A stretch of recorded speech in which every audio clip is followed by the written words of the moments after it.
আজকের জুমায় আলোচনা হলো সিরাতুন নবী বনাম মিলাদুন নবী। সিরাত কাকে বলে, মিলাদ কাকে বলে? সিরাত শব্দের আবিধানিক অর্থ হলো পথ, রাস্তা। পরিভাষায় সিরাত বলা হয় রাসূলুল্লাহ সাল্লাল্লাহু আলাইহি ওয়াসাল্লাম নবুয়ত প্রাপ্তির পরে, অর্থাৎ নবুয়তের পরে যেই 23 বছর মক্কি এবং মাদানীতে অবস্থান করেছেন, এই নবুয়তের পর 23 বছরকে বলা হয় সিরাত। আর মিলাদ বলা হয় রাসূলুল্লাহ সাল্লাল্লাহু আলাইহি ওয়াসাল্লামের জন্ম।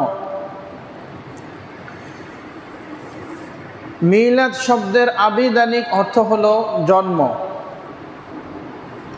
আর পরিভাষায় মিলাদ বলা হয় রাসূলুল্লাহ সাল্লাল্লাহু আলাইহি ওয়াসাল্লাম এর জন্মের সময় যেই অলৌকিক ঘটনা ঘটেছে সেগুলো বর্ণনা করা, আলোচনা করা, অর্থাৎ নবুয়তের পূর্বে 40 বছরের জীবনের যে আলোচনা, এটাকে বলা হয় মিলাদ। তাহলে এই দুইটা জিনিসের মাধ্যমে একথা আমাদের স্পষ্ট প্রমাণ হয়ে গেল, স্পষ্ট আমাদের বুঝে আসলো, সিরাত বলা হয় নবীজির নবুয়তের পরে যেই 23 বছর, সেই 23 বছরের নবীজির যে আমল করেছেন, যে কাজ করেছেন, যেগুলো করেছেন, এগুলো আমাদের জন্য করণীয়। আর মিলাদ বলা হয় নবীজির জন্ম থেকে নিয়ে 40 বছর পর্যন্ত, অর্থাৎ নবুয়তের পূর্ব পর্যন্ত যেই বয়স, এটাকে বলা হয় মিলাদ। সিরাত এটা মানার বিষয়।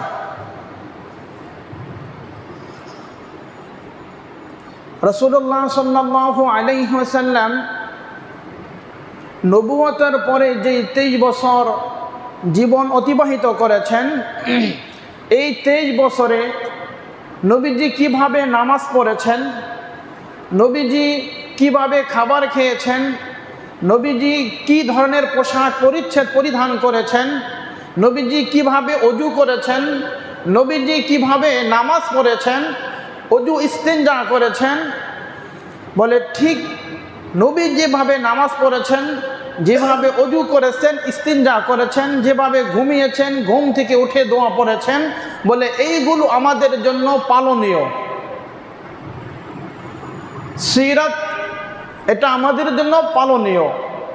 আর মিলাদ এখানে পালনীয় কোনো বিষয় নয়, এটা হলো আলোচনার বিষয়। নবীর জীবন বৃত্তান্ত আলোচনা করা, নবীর জন্ম থেকে নিয়ে 40 বছর পর্যন্ত যে অলৌকিক ঘটনা ঘটেছিল, যেই মুজিজা নবীজির মাধ্যমে প্রকাশ পেয়েছিল, বলে এই সকল বিষয় বৃত্তান্ত আলোচনা করা। তাহলে আমাদের বুঝে চলে আসলো, সিরাত হলো মানার বিষয়, মিলাদ হলো আলোচনার বিষয়।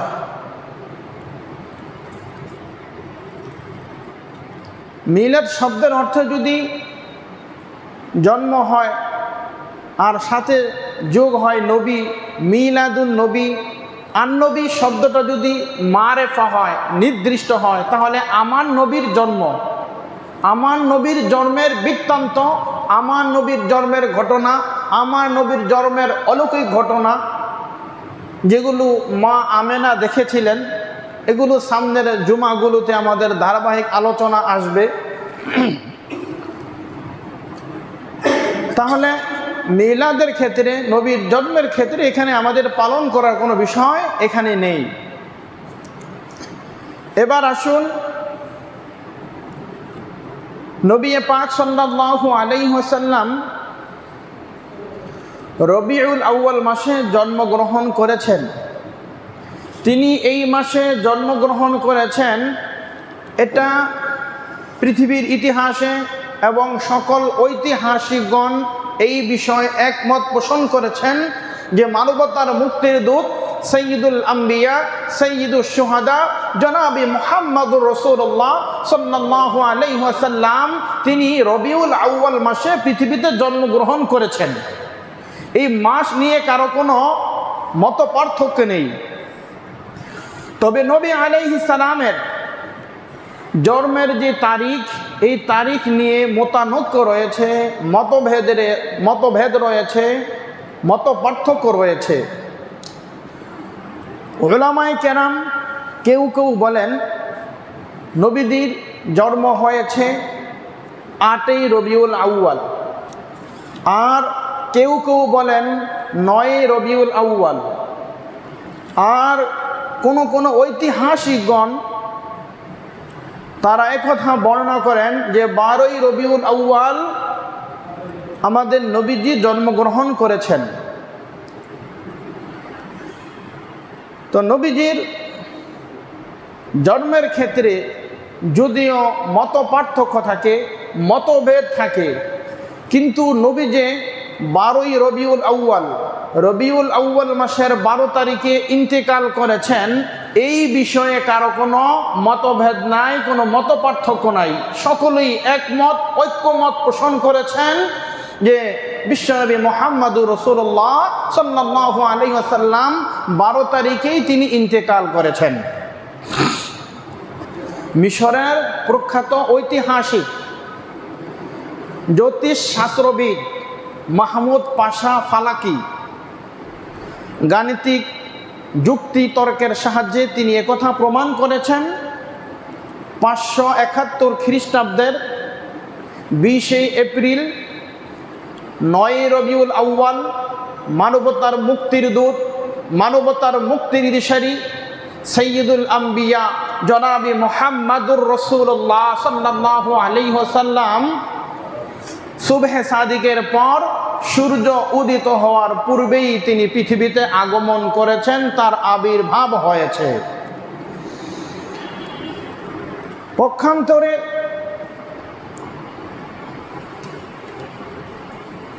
সকলে এই বিষয়ে ঐক্যমত পোষণ করেছেন যে 12ই রবিউল আউয়াল নবীজির ইন্তেকাল হয়েছে।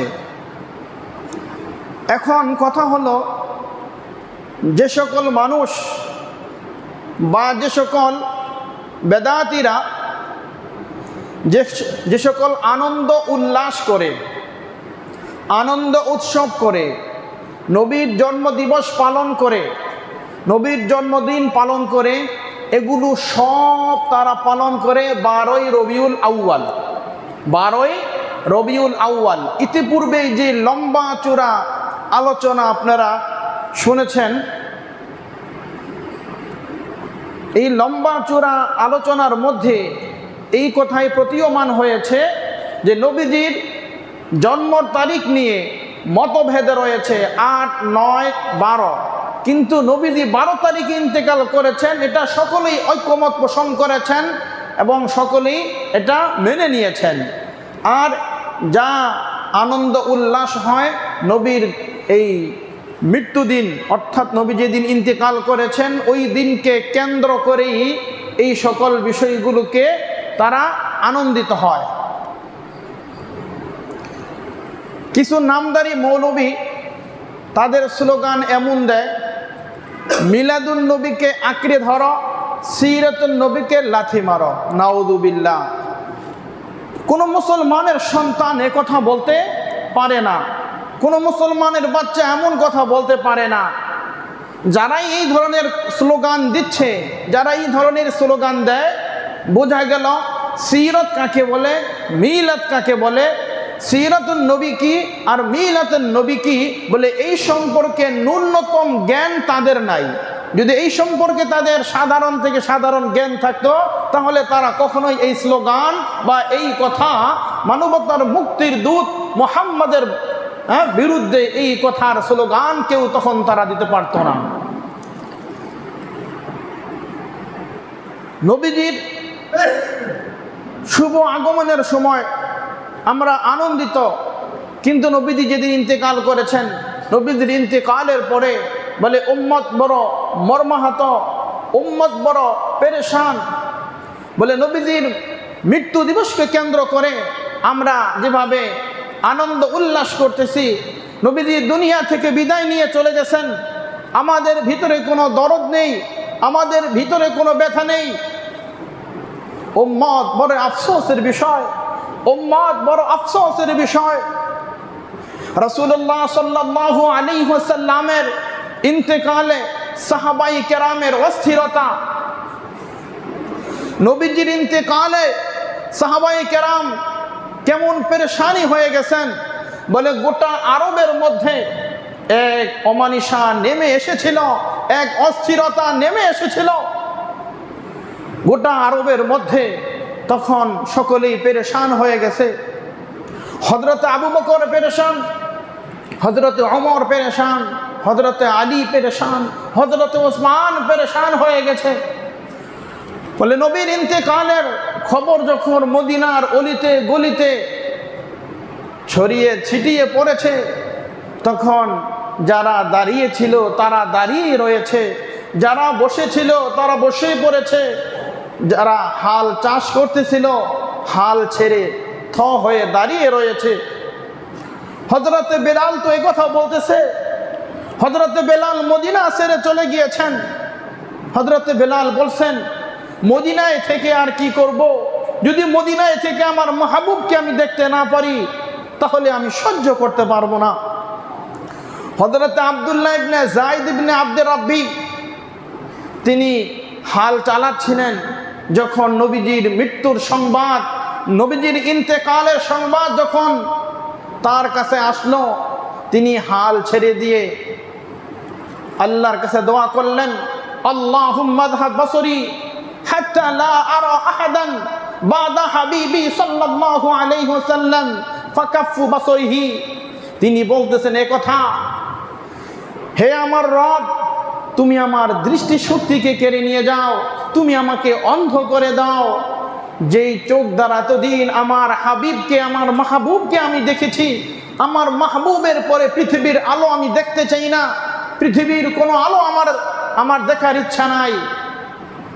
কিতাবে লেখছে এরপরে আব্দুল্লাহ ইবনে যায়েদ ইবনে আব্দে রাব্বি সাথে সাথে অন্ধ হয়েছেন। বলে তিনি যতদিন পৃথিবীর বুকে জীবিত ছিলেন আর কখনো পৃথিবীর আলো তিনি দেখতে পাননি। হযরতে ফাতেমা রাদিয়াল্লাহু তাআলা আনহা তিনি তো কেঁদে কেঁদে এই কথা বলতেছিলেন যে আমার উপর এমন এক মুসিবত এসে পড়েছে, আমার এই মুসিবত যদি দিনের উপরে পড়তো তাহলে দিন রাতে পরিণত হয়ে যেত। বলে সবচাইতে বেশি পেরেশান এবং অস্থির হয়েছেন হযরতে ওমর। হযরতে ওমর তো এমন অস্থির এবং পেরেশানি হয়ে গিয়েছেন, নাঙ্গা তরবারি নিয়ে বের হয়েছেন, বলতেছেন কত কুতিনা মুহাম্মদ, যে বলবে মুহাম্মদ ইন্তেকাল করেছে আমি তাকে হত্যা করব। বলে পৃথিবীর এমন কোনো মানুষের সাহস ছিল না যে হযরতে ওমরের সামনে গিয়ে নবীর ইন্তেকালের কথাটা হযরতে ওমরকে সুনিশ্চিত করবে, নিশ্চিত করবে। বলে হযরতে ওমর এমন পেরেশানি হয়ে গেছে। ভাই ও দোস্ত বুজুর্গ, নবীর ইন্তেকালে সাহাবায়ে কেরাম এমন পেরেশানি, এমন অস্থির, এমন বেকুল হয়ে পড়েছেন। নবীর ইন্তেকালে এটা আনন্দ হওয়ার বিষয় নয়। নবীর ইন্তেকালে সাহাবায়ে কেরাম মর্মাহত হয়েছেন, শোকাহত হয়েছেন। সুতরাং যে সকল ভাইরা নবীর মৃত্যু দিবসকে উপলক্ষে করে, নবী যেই দিন ওফাত হয়েছে ওই দিনকে কেন্দ্র করে আজকে আমরা নবীর বিশ্ব জন্মদিবস পালন করতেছি, নিজেদেরকে আশেকে রাসূল বলে দাবি করতেছি, কিন্তু নবীজির ওফাতের সময় আমরা আনন্দ উল্লাস করতেছি, আনন্দ প্রকাশ করতেছি।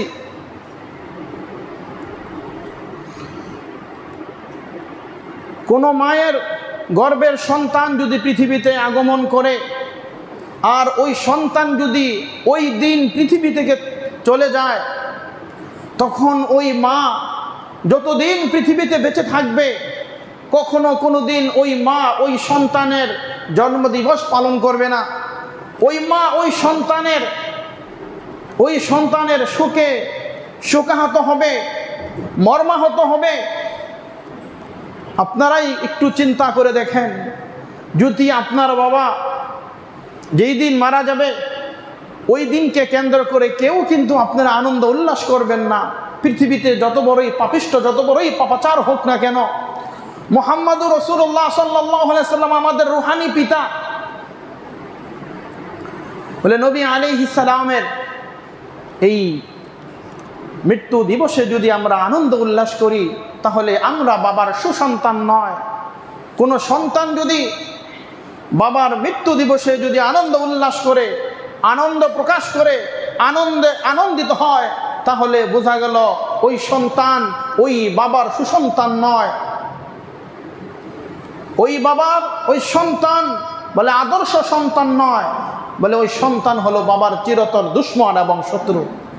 সুতরাং আমরা এই কথা বলতে বাধ্য, যারা সারাটি বছর নবীজির আদর্শের কোনো খবর নেই, নবীজির সুন্নতের কোনো খবর নেই, বলে একটি বছর ঘুরে আসলেই শুধু আমাদের স্লোগান থাকে এই কথা, বিশ্বনবীর জন্মদিন, ঘরে ঘরে মিলাদ দিন। তো এই যে বিষয়গুলো একটি বছর পর্যন্ত সুন্নতের কোনো নবীর সুন্নতের সাথে আমাদের কোনো সম্পর্ক থাকে না, নবীর আদর্শের সাথে আমাদের কোনো সম্পর্ক থাকে না। বলে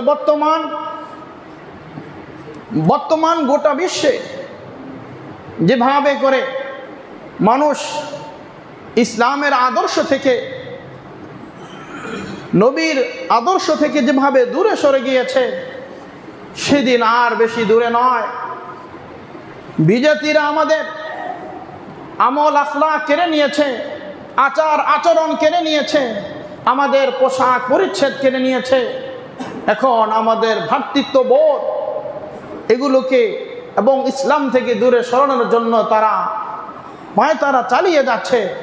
সুতরাং মুসলমানকে এই বিষয়ে অবশ্যই সতর্ক থাকতে হবে, সতর্কতা অবলম্বন করতে হবে। বর্তমান বাংলাদেশে মিলাদুন নবীতে আনন্দ প্রকাশের যে পদ্ধতি বের হয়েছে, এ সম্পর্কে প্রখ্যাত ইসলামী ঐতিহাসিক আল্লামা ইবনে খাল্লাকিন তিনি বলেন একথা। আবুল আখতার ওমর ইবনে দেহিয়া নামক একজন দরবারি আলেম, এই দরবারি আলেমের মাধ্যমে ইরাকের তদানীন্তন বাদশাহ আবু সাঈদ মুজাফফরউদ্দিন কুরকি 604 হিজরিতে তখন ইরাকের মুসলিম শহরে সর্বপ্রথম এই মিলাদ কিয়াম চালু করেন। ইরাকের বাদশাহ আবু সাঈদ মুজাফফরউদ্দিন কুরকি 604 হিজরিতে পৃথিবীর ইতিহাসে সর্বপ্রথম তিনি এই মিলাদ কিয়াম প্রবর্তন করেন, মিলাদ কিয়াম চালু করেন। এর আগে পৃথিবীর ইতিহাসে কোথাও কোনো মিলাদ কিয়ামের কোনো অস্তিত্বই ছিল না। এরপর ধীরে ধীরে অগ্রসর হতে চলেছে। মিলাদের সাথে যোগ হয়েছে ঈদ শব্দটি, তখন হয়ে যায় ঈদে মিলাদুন নবী। এই ঈদে মিলাদুন নবী এটার ধারাবাহিকতা চলতে চলতে প্রায় 600 বছর পর্যন্ত এই ধারাবাহিকতা চলতে থাকে। 604 হিজরির পরে আরো 600 বছর পর্যন্ত, অর্থাৎ ইংরেজদের শাসন আমল পর্যন্ত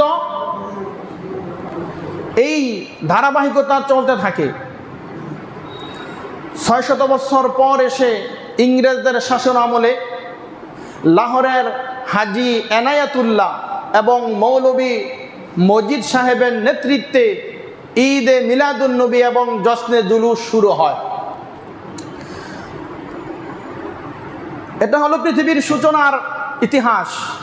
আর আমাদের বাংলাদেশে 1974 সালে পাকিস্তানের সিরকুট এর ভণ্ডপীর তৈয়ব শাহ এর নির্দেশে আঞ্জুমানে রহমানিয়া আহমদিয়া সুন্নিয়া ট্রাস্টের উদ্যোগে সর্বপ্রথম বাংলাদেশে এই জশ্নে জুলুস আসে।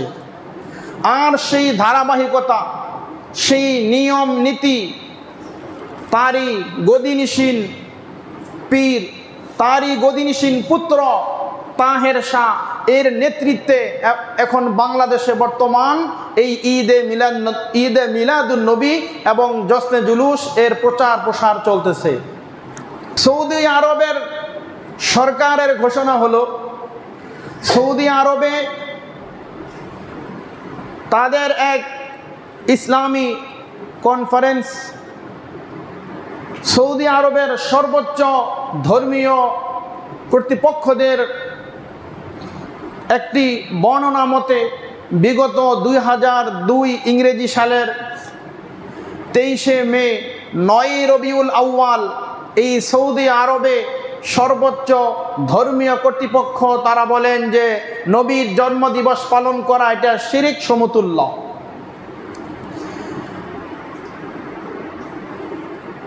রাসূল করিম সাল্লাল্লাহু আলাইহি ওয়াসাল্লাম হাদিসে পাকের মধ্যে তিনি একথা ঘোষণা করেছেন, মান ওয়াক্কারা সাহিবা বিদআতিন ফাকাদ আ'আনা আলা হাদামিল ইসলাম। যেই ব্যক্তি কোনো বেদাতিকে বেদাত করার জন্য, জশ্নে জুলুসের জন্য, ঈদে মিলাদুন নবীর জন্য, বিভিন্ন ফেরকা বাতিল ফেরকার জন্য, মুসলমানদের ঐক্য নষ্ট করার জন্য বলে যে সকল মানুষ তাদেরকে সাহায্য সহযোগিতা করবে, তাহলেই সে যেন পুরা ইসলামটাকেই ধ্বংস করে দিল। নবীজির স্পষ্ট হাদিসের বর্ণনা, মান ওয়াক্কারা সাহিবা বিদআতিন ফাকাদ আ'আনা আলা হাদামিল ইসলাম। যেই ব্যক্তি কোনো বেদাতিকে বেদাত করার জন্য সাহায্য সহযোগিতা করলো, সে যেন পুরা ইসলামটাকে ধ্বংস করে দিল। অপর হাদিসের মধ্যে রাসূল করিম সাল্লাল্লাহু আলাইহি ওয়াসাল্লাম হাদিসে পাকের মধ্যে ঘোষণা করেন, লা ইয়াকবালুল্লাহু লিসাহিবি বিদআতিন সাওমান ওয়ালা সালাতান ওয়ালা হাজ্জান ওয়ালা উমরাতান ওয়ালা জিহাদান ওয়ালা সরফান ওয়ালা আদলান ইয়াখরুজু মিনাল আজিল কামা তাখরুজু মিনাশ শারি আও কামা ক্বালা আলাইহি সালাতু ওয়াস সালাম। রাসূল করিম সাল্লাল্লাহু আলাইহি ওয়াসাল্লাম বলতেছেন, যারা বেদাত করবে, যারা ধর্মের মধ্যে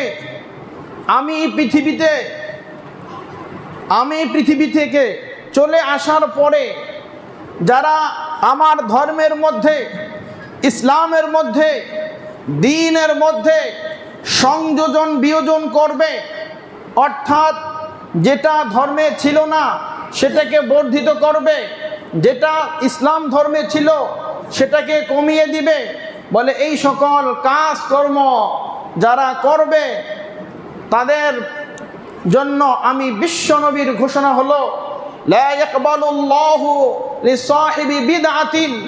তোমরা যারা বেদাতে লিপ্ত হয়েছ, বেদাতে অংশগ্রহণ করতেছ, শুনে রেখো ভালো করে এ কথা, তোমাদের লা ইয়াকবালুল্লাহু সালাতান, তোমাদের কোনো নামাজ আল্লাহ তাআলার দরবারে কবুল হবে না। তোমাদের রোজা, তোমাদের হজ, তোমাদের উমরা, তোমাদের যাকাত, তোমাদের শরীয়তের যেই হুকুম আহকাম তোমরা পালন করতেছ, বলে তোমাদের এই সকল কোনো কিছুই রব্বে কারিমের দরবারে কবুল হবে না।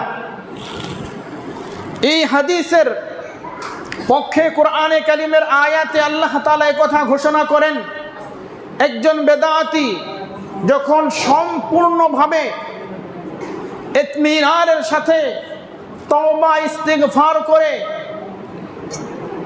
না ফিরে আসবে, বলে ততক্ষণ পর্যন্ত এই বেদাতকারী বেদাত করেনেওয়ালা ব্যক্তির কোনো আমল আমি আল্লাহ তাআলার দরবারে কবুল হবে না।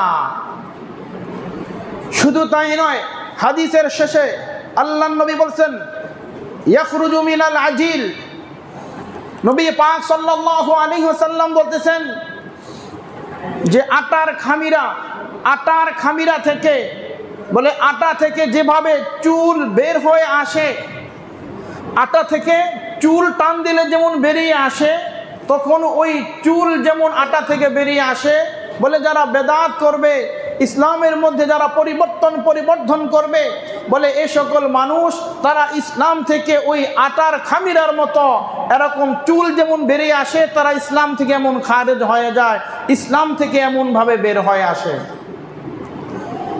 বড় কঠিন কথা, বড় ভয়ানক এক সতর্কবাণী আল্লাহর হাবিব আমাদেরকে দিচ্ছেন। সুতরাং এই সকল বিষয় থেকে আমাদেরকে ফিরে আসতে হবে। বেদাত কাকে বলে?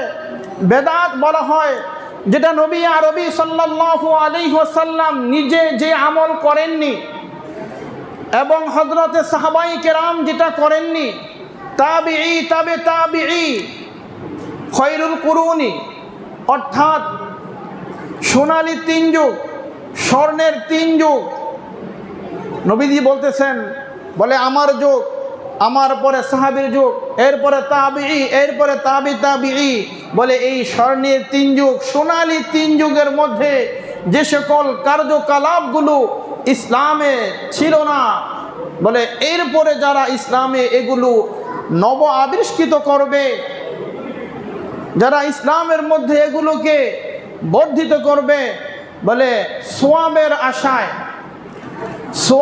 আশায় আমি নবী যেটা করি নাই, আমার সাহাবী যেটা করে নাই, তাবিঈ যেটা করে নাই, তাবিঈ যেটা করে নাই, বলে এইগুলোকে যারা সোয়াব মনে করে, ইবাদতের আশায়, ইবাদত মনে করে সোয়াবের আশায় যারা এই সকল কাজ করবে যেগুলো আমি এবং আমার সাহাবীরা করি নাই, নবীজি বলতেছেন ওটাই হলো বেদাত।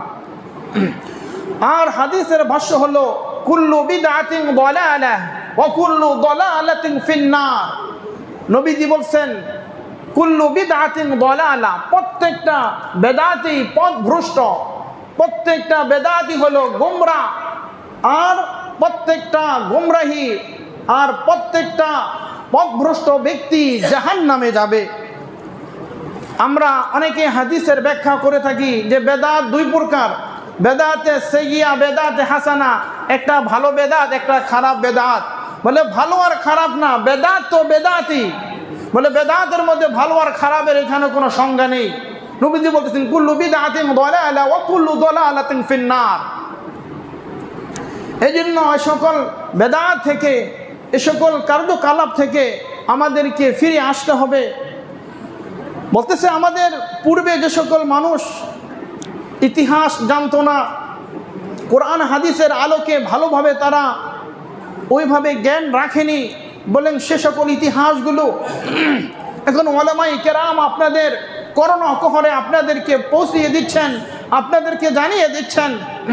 সুতরাং সকলকেই এই বিষয়ে সতর্ক থাকতে হবে। রাসূলুল্লাহ সাল্লাল্লাহু আলাইহি ওয়াসাল্লামের এই জন্মদিবসটা কেমন জানি খ্রিস্টানদের যেই 25শে ডিসেম্বর বড়দিন উপলক্ষে ঈসা আলাইহিস সালামের মতোই এই নবীর জন্মদিবসটা পালন হয়ে আসছে। ঈসা আলাইহিস সালাম যখন ইন্তেকাল করেন, ঈসা আলাইহিস সালামকে যখন তাকে শুলিতে চড়ানো হয়, আল্লাহ রাব্বুল আলামিন তখন ঈসা আলাইহিস সালামকে আসমানে তুলে নেন। সশরীরে ঈসা আলাইহিস সালামকে আল্লাহ তাআলার কাছে আল্লাহ তাআলা নিয়ে নেন। ঈসা আলাইহিস সালামের পরবর্তী বছর এসে কিছু সংখ্যক মানুষ চিন্তা করতেছে একথা যে আমরা যার অনুসরণ করতাম, আমরা যাকে গাইডলাইন হিসেবে মানতাম, আমরা যাকে ধর্ম যাজক হিসাবে মেনে নিতাম, বলে তিনি তো চলে গেছেন, একটি বছর পূর্ণ হয়ে গেল, বলে তার এই দিনে যদি আমরা তার জীবন নিয়ে একটু আলোচনা করি, পর্যালোচনা করি, তার জীবন রচিত সম্পর্কে আলোচনা করি, তাহলে কেমন হয়? তখন ওই সময় ঈসা আলাইহিস সালামের সবচাইতে নিকটে এবং কাছে যে মানুষগুলি ছিল, যারা তাকে সবচাইতে বেশি মহব্বত করত ঈসা আলাইহিস সালামকে, তারা বলল যে না, ঈসার কোনো জন্মদিবস পালন করার কোনো প্রয়োজন নেই, তার জন্মের কোনো আলোচনার প্রয়োজন নেই। তারা কঠোরভাবে দমন করলেন। কিন্তু কিছু সংখ্যক যুবক তখন দাঁড়িয়ে গেলেন, এ কথা বলে যে না, আমরা পালন করবই। যাই হোক, এক পর্যায়ে তখন তারা ঈসা আলাইহিস সালামের এই জন্ম বৃত্তান্ত নিয়ে তাদের নির্দিষ্ট দিনে এক গির্জায় বসে তখন তারা ঈসা আলাইহিস সালামের সম্পর্কে তারা আলোচনা করে এরপরে তারা চলে যেত। তার পরের বছর যখন আসলো, আসার পরে দেখতেছে এখন বেশি মানুষ হচ্ছে না। তখন তারা প্রস্তাব দিল যে এখানে যদি আমরা কিছু গান বাদ্য, ঢোল তবলার যদি বাদ্যযন্ত্রের কিছু রাখি, নাচ গান তামাশা এবং আকর্ষণীয় চিত্রাকর্ষণ যদি কোনো বিষয় যদি আমরা এখানে সংযোজন করি, তাহলে মনে হয় আমরা মানুষকে জমায়েত করতে পারবো, মানুষ আসবে দলবদ্ধভাবে। তার পরবর্তী বছর তখন সম্মিলিতভাবে যখন তারা নাচ গান বাদ্য যন্ত্র এবং ঢোল তবলার মাধ্যমে যখন সেই ঈসা আলাইহিস সালামের জন্মদিবস পালন করার জন্য গির্জায় যখন একত্রিত হলো, তো হওয়ার পরে এখন কিছু সংখ্যক লোক আস্তে আস্তে বাড়তেছে। তো আস্তে আস্তে আস্তে আস্তে এমন একটা পর্যায়ে এসে গেল, সর্বশেষ ইতিহাসের কিতাবে এমন পাওয়া যায় যে খ্রিস্টানরা তখন ঈসা আলাইহিস সালামের এই জন্মদিবসকে কেন্দ্র করে তখন 25শে ডিসেম্বর তারা বড়দিন হিসেবে আখ্যায়িত করে। আর এই ঈসা আলাইহিস সালামের জন্মদিবসকে কেন্দ্র করে আজকে তারা এভাবে বিজাতীয় কৃষ্টি কালচার তারা চালিয়ে যাচ্ছে। মুসলমানদের যুক্তি বড় হাস্যকর, বড় আশ্চর্যজনক। তারা বলে খ্রিস্টানরা যদি ঈসা আলাইহিস সালামের জন্মদিবস পালন করতে পারে, হিন্দুরা যদি জন্মাষ্টমী পালন করতে পারে, তাহলে আমরা বিশ্বনবীর জন্মদিবস পালন করতে অসুবিধা কোথায়? চিন্তা করছেন মুসলমানদের মেধা, মুসলমানদের শক্তি, মুসলমানদের কিভাবে মুসলমানদেরকে ঘায়েল করতেছে। তো মুসলমান কি ইহুদি খ্রিস্টানদের থেকে ধর্মে কর্মে তাদের থেকে সবক নেবে? মুসলমানের সন্তান তো ইহুদি খ্রিস্টানদের থেকে ধর্মে কর্মে কাজ কর্মে আমল আখলাকে তারা ইহুদি খ্রিস্টানদের থেকে তাদের থেকে তো তারা সবক নেবে না। বলে মুসলমান তো নবীর আদর্শের উপরে থাকবে, নবীর সিরাতের উপরে থাকবে, নবীজি যেভাবে জীবনযাপন করেছেন, বলে মুসলমানের বাচ্চা মুসলমানের সন্তান তো ওইভাবে জীবনযাপন করবে। মুসলমানের সন্তান তো পশ্চিমাদের কৃষ্টি কালচার অনুকরণ করতে পারে না। এখন যদি বর্তমানে যদি আমরা শক্তভাবে যদি এই ঈদে মিলাদুন নবী জশ্নে জুলুসকে যদি আমরা বাধা প্রদান না করি, প্রতিহত না করি, একটা সময় এমন আসবে এটা বিরাট আকারে একটা রূপ ধারণ করবে। তখন মুসলিম যদি নবীর জন্মদিবস পালন করতে না চায়, তখন ইহুদি খ্রিস্টান হিন্দু বৌদ্ধ তারা সম্মিলিতভাবে ঈসা আলাইহিস সালামের জন্ম দিবস যেভাবে পালন করেছেন, বলে আমার নবীর জন্মদিবস তখন খ্রিস্টানরা বিজাতিরা ওইভাবে পালন করবে, যদি মুসলমান এখনো পর্যন্ত সতর্ক না হয়।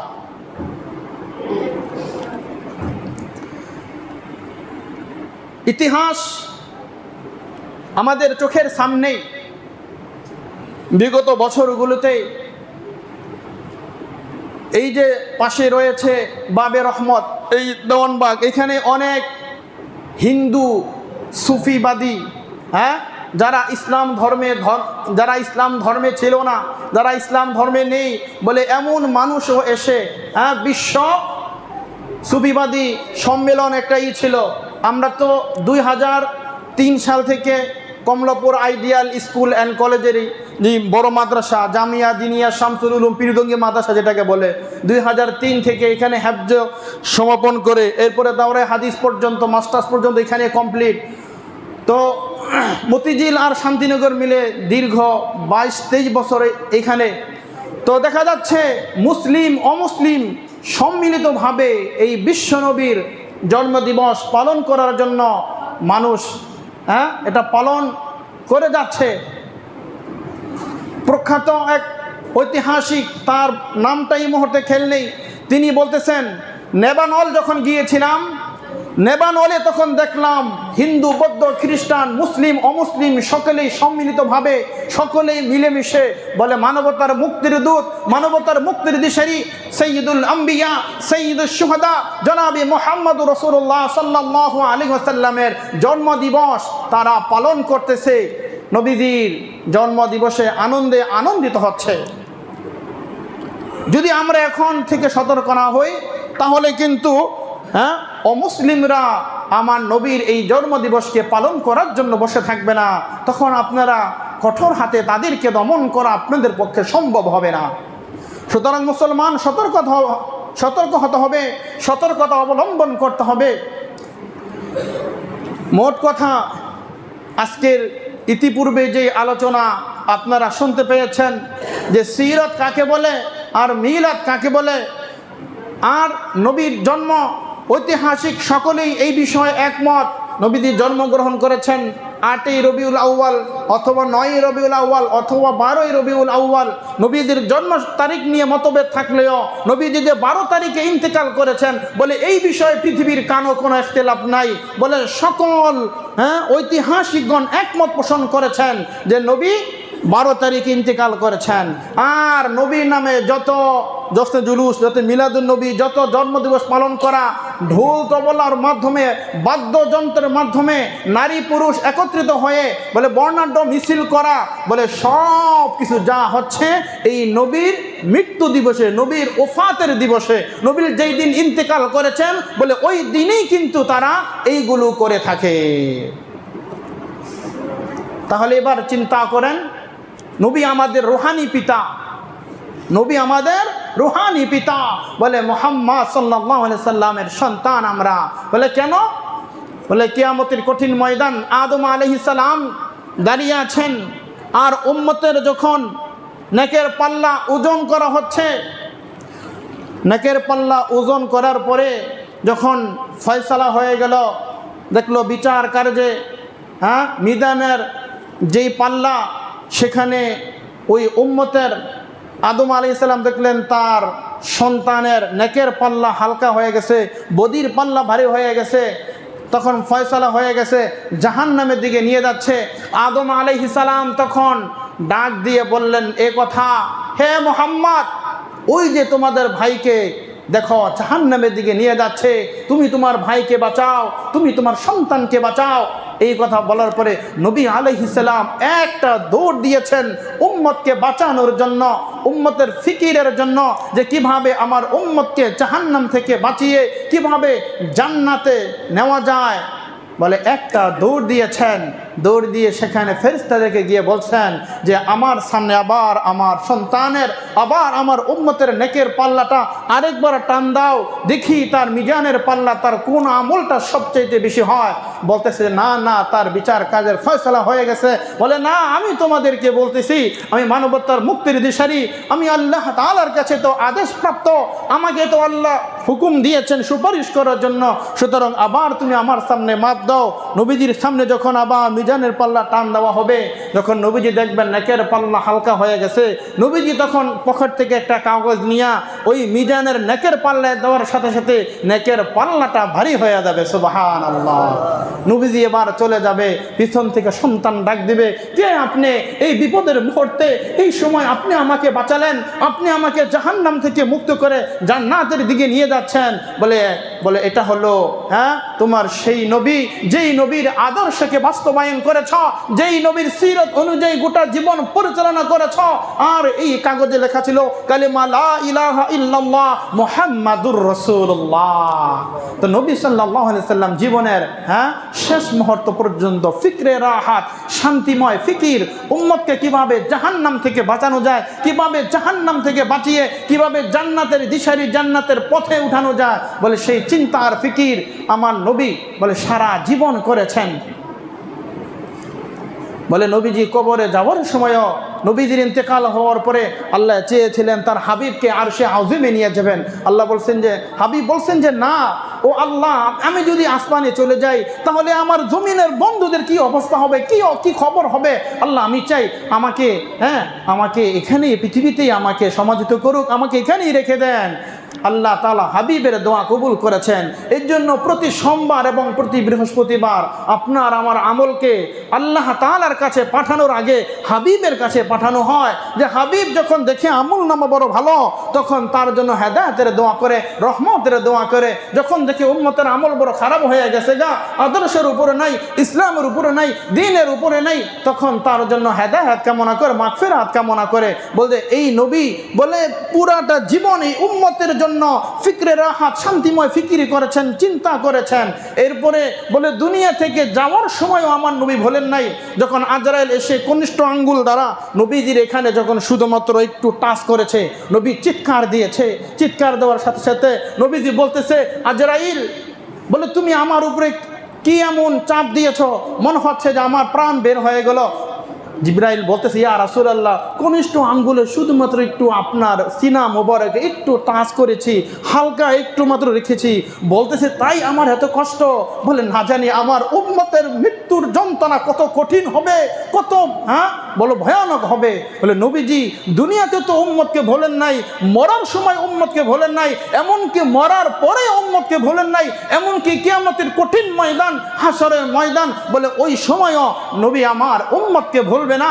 ওই সময় নবীজি বলতেছেন, আমার সাহাবীরা তোমরা আমাকে 3 জায়গায় তালাশ করবা, তোমরা আমাকে পুলসিরাতে তালাশ করবা, পুলসিরাতে পাও নাই, তোমরা আমাকে মিজানে তালাশ করবা, মিজানে পাও নাই, তোমরা আমাকে হাউজে কাউসারে তালাশ করবা।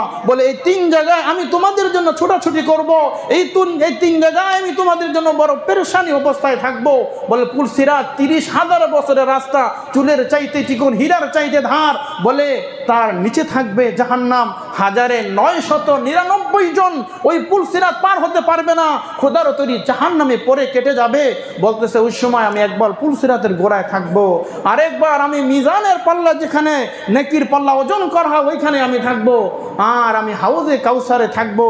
হাউজে কাউসারে আমার হাতের 1 গ্লাস পানি যদি আমার কোনো উম্মত পান করে, 50,000 বছর পর্যন্ত আর কোনো পানির পিপাসা লাগবে না। সুবহানাল্লাহ। তো নবী পাক সাল্লাল্লাহু আলাইহি ওয়াসাল্লাম আমাদের জন্য পুরা জীবনটাকে ফেদা করে দিয়েছেন। কবরে গিয়েও আমাদেরকে স্মরণ রেখেছেন। এমনকি কবর থেকে উঠে হাসরের ময়দান যখন সকল মানুষগুলো ইয়া নাফসি নাফসি করবে, ওই সময়ও আমার নবী আপনাকে আমাকে ভুলে নাই। উম্মত বড় আফসোসের বিষয়, উম্মত বড় আফসোসের বিষয়। নিজেকে আশিকে রাসূল হিসাবে দাবি করছি, নিজেকে আশিকে রাসূল হিসাবে দাবি করছি, কিন্তু নিজের নবীর ওফাতের সময় আজকে আমরা আনন্দ উল্লাস করছি, আনন্দে আনন্দিত হচ্ছি, আজকে আমরা আনন্দ প্রকাশ করছি। এর চাইতে আফসোস আর এর চাইতে পরিতাপের বিষয় আর কিছুই মুসলমানের জন্য হতে পারে না। এর জন্য মুসলমানকে সতর্কতা হতে হবে, মুসলমানকে সতর্কতা অবলম্বন করতে হবে, নবীর সিরাতের উপরে, নবীর আদর্শের উপরে আদর্শবান হতে হবে।